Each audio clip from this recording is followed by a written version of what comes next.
Hello everyone. Today we'll study the last topic of our national income, that is different types of income. So friends, there are different types of income which we study in national income like personal income, domestic income, disposable income, per capita income, real income.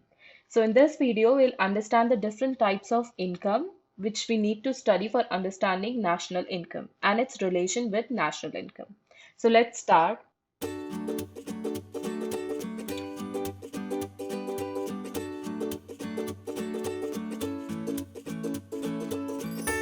So first concept is domestic income. So it is a part of national income which is generated by factors of production within the country from its own resources. Means domestic income is income generated from within the country by its own resources, by its own factor of production. So the domestic income can be calculated simply by deducting net income from abroad from national income. So, national income is a comprehensive concept. It includes imports, exports, net factor income from abroad because we have to see the country as a whole. But in case of domestic income, we have to calculate income which is being generated from within the country by its own resources. So, domestic income वो income है जो within the country generate हो रही है country के अपने factors of production से जिसमें net factor income from abroad नहीं included है. Okay, so only difference between domestic income and national income is net income from abroad. अब in case net income from abroad positive है तब तो हमारी domestic income national income से कम होगी because domestic income में जब हम इनकम फ्रॉम अब्रॉड ऐड करेंगे तो नेशनल इनकम आएगा.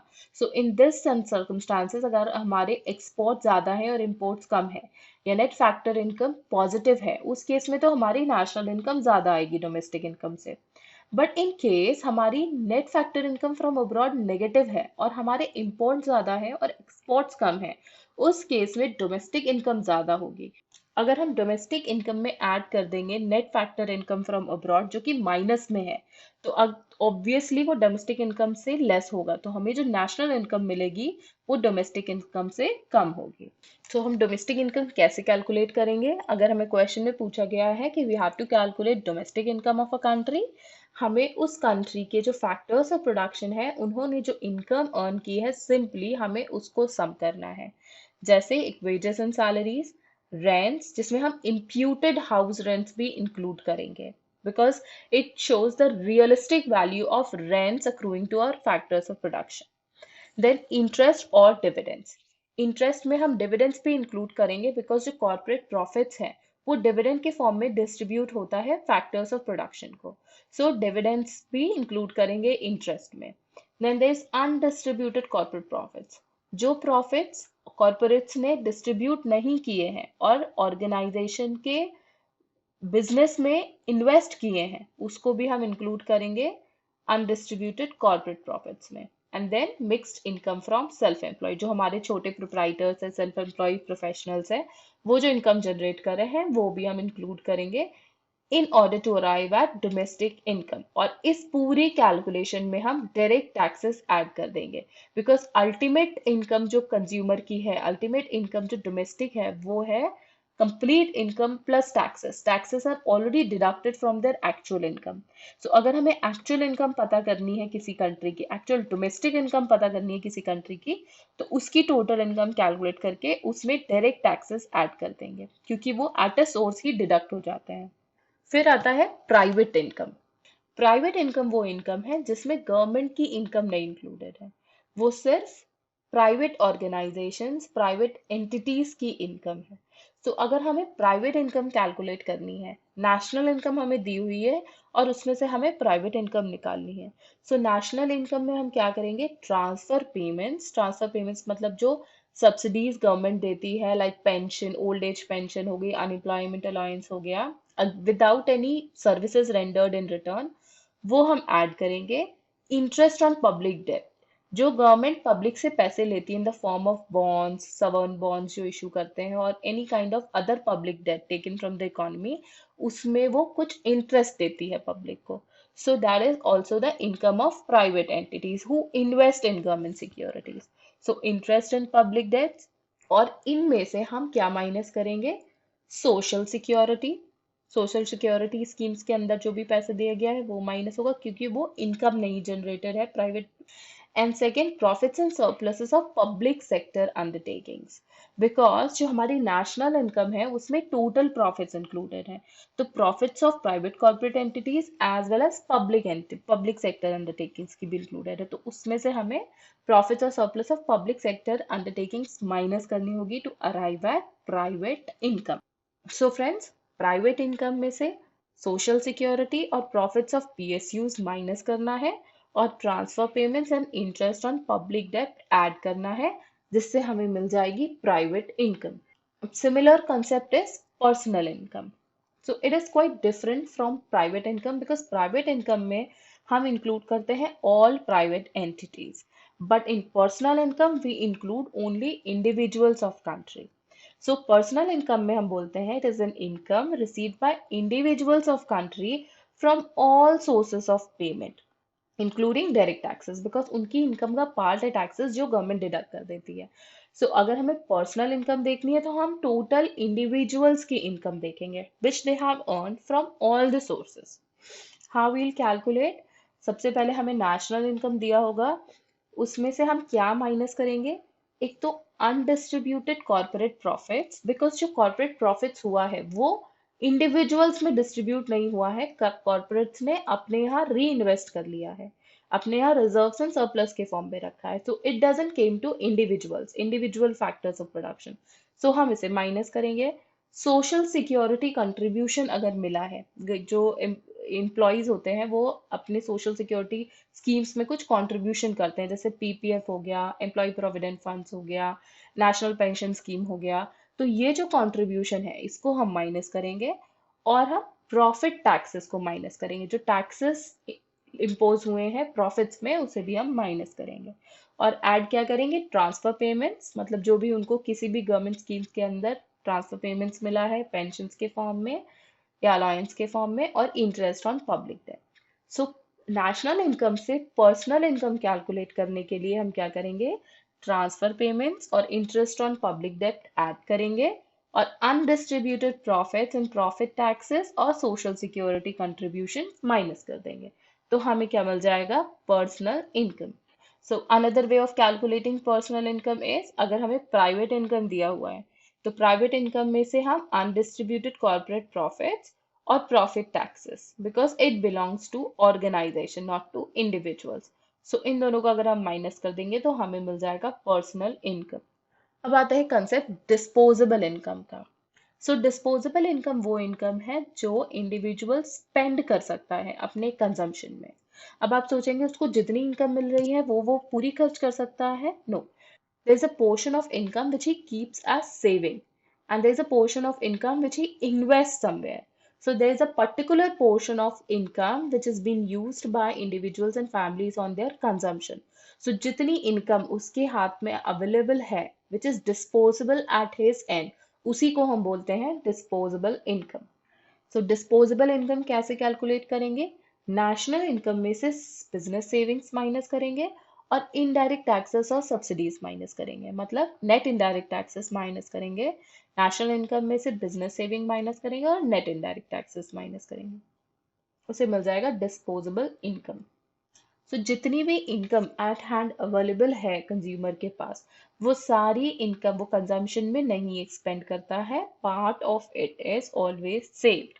सो डिस्पोजेबल इनकम के दो कंपोनेंट्स है, consumption expenditure and savings. Savings को भी हम डिस्पोजेबल इनकम में इंक्लूड करते हैं because that is available at disposal of an individual, but he chooses to do savings and not to spend for consumption purposes. So therefore, disposable income is sum of consumption expenditure and savings by individual. अब हम आते हैं real income के concept में। सी friends, national income में दो concept बहुत important है in terms of types of income, that is real income and per capita income. So सबसे पहले हम देखते हैं रियल इनकम क्या होती है। नेशनल इनकम के केस में क्या होता है, जब हम नेशनल इनकम कैलकुलेट करते हैं, जो भी थ्री मेथड्स हैं, इनकम, वैल्यू एडेड और एक्सपेंडिचर मेथड, इन तीनों मेथड में जब हम नेशनल इनकम कैलकुलेट करते हैं तो हम उसको करंट मनी प्राइजेस पे कैलकुलेट करते हैं, जो मार्केट में करंट प्राइजेस है उसके बेसिस पे कैलकुलेट करते हैं। सो प्राइस चेंज जो होता है वो नेशनल इनकम कैलकुलेशन को इम्पैक्ट करता है। सो नॉर्मल नेशनल इनकम में not necessarily indicate the real state of economy, there may be a misleading results, इसलिए हम टर्म यूज करते हैं रियल इनकम, इसलिए नीडराइज होती है रियल इनकम कैलकुलेट करने की। So in case of national income it is possible that national income may show increasing trend because of increase in prices but without actual increase in production। मतलब किसी year में अगर price immensely high हो गया है in comparison to previous year and national production actual में नहीं increase हुआ है, एक्चुअल नेशनल इनकम नहीं इंक्रीज हुआ है, उस केस में भी अगर हम एट करेंट प्राइसेस कैलकुलेट करेंगे नेशनल इनकम, तो हमारी नेशनल इनकम प्रीवियस ईयर के कंपैरिजन में हाई शो करेगी, which is quite misleading।